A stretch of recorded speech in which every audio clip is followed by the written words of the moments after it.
बात मेरी माँ बहने इस बात को खास तौर पे सुने। आजकल हर घर में कपड़े धोने का जो मामला है ज्यादातर माँ बहने कपड़े धुलती है। शोहर के कपड़े बीवी धुलती है, भाई के कपड़े बहन धुलती है, बच्चे बेटे के कपड़ा माँ धुलती है। ऐसे ही होता है कि नहीं? ज्यादातर ऐसे ही, ज्यादातर। यहाँ पर मुफ्ती अब्दुल सत्तार साहब बैठे हैं, आप पूछे इनसे कपड़ा पाक करने का मसाला क्या है? ये 90% मेरी आवाम को पता नहीं। क्या करते हैं? जो नापाक कपड़ा वो भी, जो पाक कपड़ा वो भी, सबको मिला के वॉशिंग मशीन में डाल दिया। पता चला जो पाक थे वो भी नापाक हो गए। नूरी साहब, ये मैं अपनी माँ बहनों को बताना चाहता हूँ। कान खोल के सुने मेरे नौजवान, आप भी कान खोल करके सुने। ऐसा होता है कि जो नापाक कपड़े, जाहिर सी बात है इंसान से तो नापाक होता है कपड़ा, जवान से भी नापाक होएगा, बच्चे से भी नापाक होएगा। वो कपड़ा क्या किया, हमारे यहाँ बेधुले कपड़े एक जगह पड़े, उन्हीं में नापाक पड़ गया और उन्होंने, हमारी माँ बहनों ने उठाया, वॉशिंग मशीन में डाल दिया। पता चला कि पाक भी मिल गए, नापाक भी मिल गए। एहतियात जरूरी है। जो नापाक कपड़ा मेरी बहनों से पाक कपड़ों के साथ ना मिलाना, उस नापाक कपड़े को अलग ही धुलना। जब तक वो पाक ना हो जाए उनको पाक कपड़ों में ना मिला देना, बल्कि जो तुम्हारे अपने पाक कपड़े थे उस एक नापाक की वजह से वो भी नापाक हो जाए। बड़ा अहम मसला है। ये मौलवी साहब नहीं बताएंगे तो कौन बताएगा? नौजवानों, अब कान खोल करके सुन लो। एक अहम बात और बता रहा हूं, अगर कोई कपड़ा नापाक हो जाए, नौजवानों तुम सुनो, कान खोल कर तुम सुनो। अगर तुम्हारा नापाक कपड़ा, पैंट नापाक हो गई, तहबंद, नाइट पैजामा, जो भी हो नापाक हो गया, तो पहले तो कोशिश करो अपनी बहन, अपनी बीवी, अपनी मां से ना धुलवाओ, खुद धुलो। और इसमें एहतियात है, और एहतियात क्या है वो भी सुन लें। मिसाल के तौर पर तवज्जो फरमाएं, सैयद साहब में ताकत ज्यादा, मेरे अंदर ताकत कम है, ये मेरा रुमाल नापाक हो गया। अब सैयद साहब ने इसको धुला तो सैयद साहब में ताकत ज्यादा है, तो जब इसे निचोड़ेंगे तो सैयद साहब मेरे मुकाबले ज्यादा इसमें से पानी निचोड़ देंगे। बात है कि नहीं है? तो सैयद साहब का निचोड़ा हुआ कपड़ा मैं कमजोर हूं, मैं निचोड़ूंगा तो इतना पानी नहीं निचोड़ सकूंगा जितने सैयद साहब निचोड़ लेंगे। तो मेरा निचोड़ा हुआ कपड़ा मेरे लिए तो पाक है, मगर सैयद साहब ज्यादा ताकतवर है, ये निचोड़ेंगे तो ये ज्यादा निचोड़ देंगे, वो इनके लिए नहीं है। आमतौर से माँ बहनों में इतनी ताकत नहीं होती है जितनी ताकत मर्दों में होती है। अगर औरत का निचोड़ा हुआ कपड़ा मर्द निचोड़ने लगे तो वो उसमें ज्यादा पानी निकाल देगा। तो इसलिए एहतियात इसी में है कि अपने नापाक कपड़े खुद धुलो, बीवी से ना धुलवाओ, बहन से ना धुलवाओ, खुद उनको ताकत से निचोड़ो और खुद ही उनको पाक करो। इसलिए कि अगर तेरा जामा पाक नहीं, तेरा कपड़ा पाक नहीं, तो कान खोल करके सुन ले, फिर तेरी नमाज मुकम्मल नहीं होगी, नमाज में मजा नहीं आएगा। बहुत से लोग हमसे कहते हैं हजरत नमाज में दिल नहीं लग रहा, तो दिल लगेगा कैसे जब वजू अच्छा नहीं, गुस्ल अच्छा नहीं, कपड़ा पाक नहीं, तो फिर दिल कैसे लगेगा? दिल लगने के लिए ये चीजें होना नूरी साहब जरूरी है। भाइयों अच्छी लग रही है कि नहीं आपको ये बात?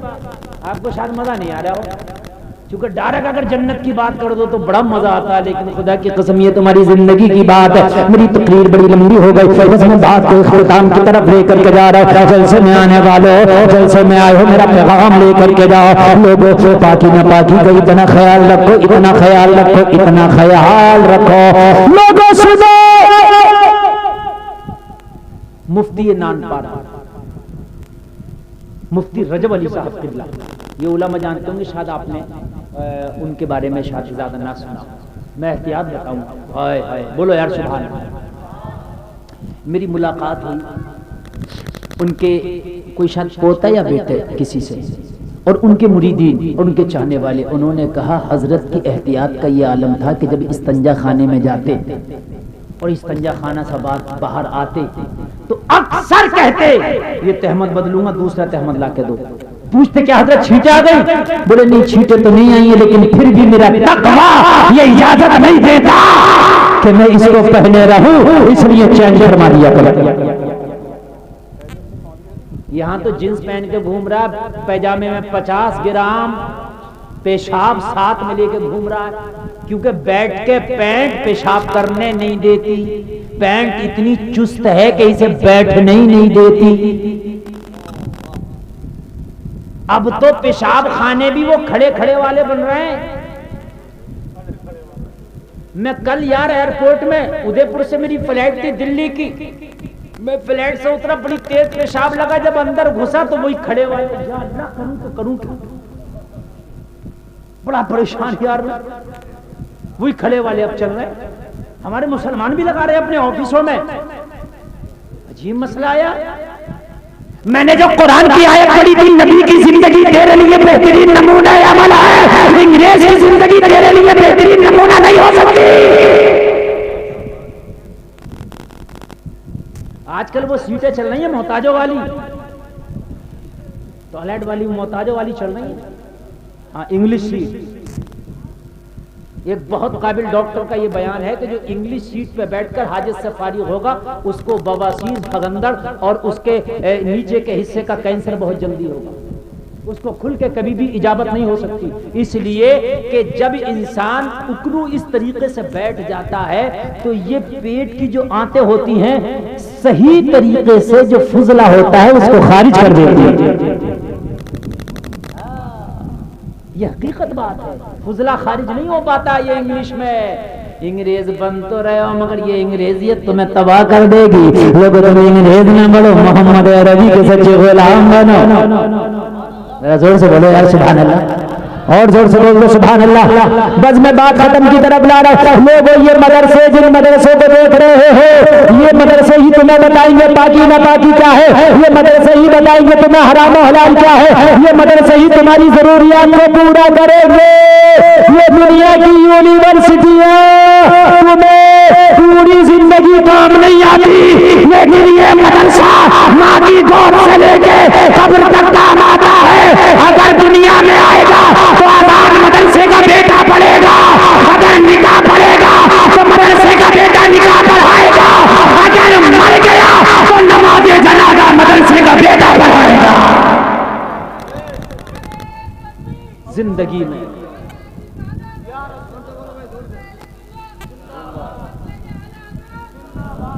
जिंदगी में मदरसा बहुत जरूरी है। कारी सलमान साहब ने जो ये मदरसा चला रहे, अल्लाह सलामत रखे इनके चलाने वालों को भी, और मदरसे में मुआवनत करने वालों को भी, मदद करने वालों को भी, चंदा देने वालों को भी मेरा मौला सलामत रखे। ओ जलसा में आने वाले, ये मदरसे में पढ़ने वाले बच्चे कम कर नहीं है, ये बहुत बड़ी शख्सियत यहाँ मिल है। ओ जलसा में आने वालों सुनो, तुम्हारा बेटा अगर MBBS की डिग्री करे तो जमाना डॉक्टर कहेगा, इंजीनियर की डिग्री करे जमाना उसको इंजीनियर कहेगा, मगर कब कहेगा? डिग्री लेने के बाद। जब तक तुम्हारा बच्चा कॉलेज में पढ़ेगा तो जमाना कहेगा स्टूडेंट आ रहा है, और अगर पढ़ के निपट गया, डिग्री लेके चला गया, तो कोई कहेगा डॉक्टर आ रहा है, कोई कहेगा मास्टर आ रहा है, कोई कहेगा इंजीनियर आ रहा है, कोई कहेगा प्रोफेसर आ रहा है। लेकिन कुर्बान जाओ मदरसे में पढ़ने वालों की अजमत, ये जब तक बच्चे मदरसे में ज़ेरे तालीम रहेंगे, जमाना कहेगा नबी का मेहमान आ रहा है, और जब ये पढ़ के निकल जाएगा तो जमाना कहेगा नाइबे रसूल आ रहा है। जब तक मदरसे में पढ़े मेहमान रसूल, और जब पढ़ के निकल जाएं तो नाइबे रसूल। इनका आना भी लाजवाब। ये कब्रिस्तान से गुजर जाएं तो अल्लाह इनके कदमों की बरकत से कब्र वालों से अजाब उठा लेता है। बोलो ना यार सुभान अल्लाह। अल्लाह सलामत रखे। लोग अपने बच्चों को, अपनी बच्चियों को मदरसे की तरफ रागिब करो। मैं ये नहीं कहता रग़बत दिलाओ, मैं ये नहीं कहता कि तुम अपने बच्चों को इंजीनियर डॉक्टर ना बनाओ, सब कुछ बनाओ, अल्लाह तुम्हें मुबारक करे। और इस्लाम तरक्की का मजहब है, तरक्की को पसंद करता। मेरे भाइयों, अपने बच्चों को खूब बड़ा डॉक्टर भी बनाओ। हमारे बच्चों में कोई अब्दुल कलाम और फिर से होना चाहिए, हमारे ही बच्चों में फिर से कोई टीपू सुल्तान होना चाहिए, हमारे ही बच्चों में फिर से कोई सलाहुद्दीन अय्यूबी होना चाहिए। बनाओ, मगर सबसे पहले आशिक़ रसूल बनाओ। सबसे पहले दीन सिखाओ, सबसे पहले दीन सिखाओ, सबसे पहले दीन सिखाओ। ये मदरसे आपके लिए बहुत ज़रूरी है। मैं ये बात कह रहा था, ये मदरसे आसान नहीं चलते। इन मदरसों को चलाने के लिए लोगों कुछ रकम की भी ज़रूरत होती है। किराए पे चलाने इनकी हिम्मत है, मैं इनकी हिम्मत को दाद दूंगा। लोगों एक छोटी फैमिली चलाने के लिए इनकम की ज़रूरत होती है, ये तो फिर भी मदरसा है।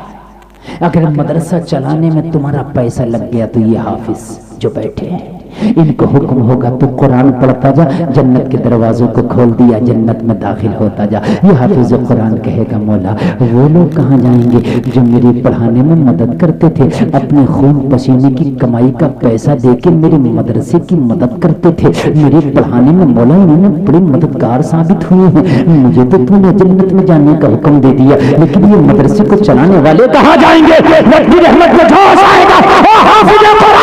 जिसने तेरी पढ़ाई में मदद किया है उनको भी जन्नत में दाखिल करता चला जा।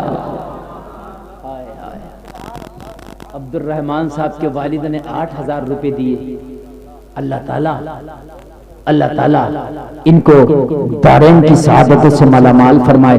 एक बच्चा और बैठा, उसके वालिद को भी उसके घर वालों को भी मैं ढूंढ रहा हूँ, मेरी नजरें ढूंढ रही हैं वो आए और वो भी आज इस खुशी के मौके पर ऐलान करें।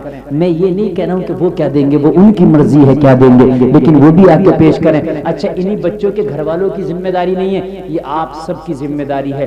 अगर 500 रुपए से भी, 1100 रुपए से भी, 1000 रुपए से भी अगर आप इस मदरसा की मदद करेंगे तो लोग उस बैंक में तुम्हारा पैसा सेव होने के लिए जा रहा है, जो बैंक कभी भागेगी नहीं, कभी चोरी नहीं करके लेके जाएगा। खुदा की कसम मरोगे ना तो 1 का 70 गुना दिया जाएगा, 1 रुपए का 70 गुना आपको दिया जाएगा। जलसे में आने वालों नफीस भाई कांकर सराय वाले 500। अच्छा, हाफिज मोहम्मद अयान साहब के वालिद साहब ने 8,000 रुपया सुभान अल्लाह मदरसा हाजा के लिए पेश किए हैं। अल्लाह ताला कबूल फरमाए और दारैन की सआदतों से माला माल फरमाए। मेरे भाइयों, आपकी भी जिम्मेदारी, इनके बच्चे पढ़ ले, अल्लाह करे आपकी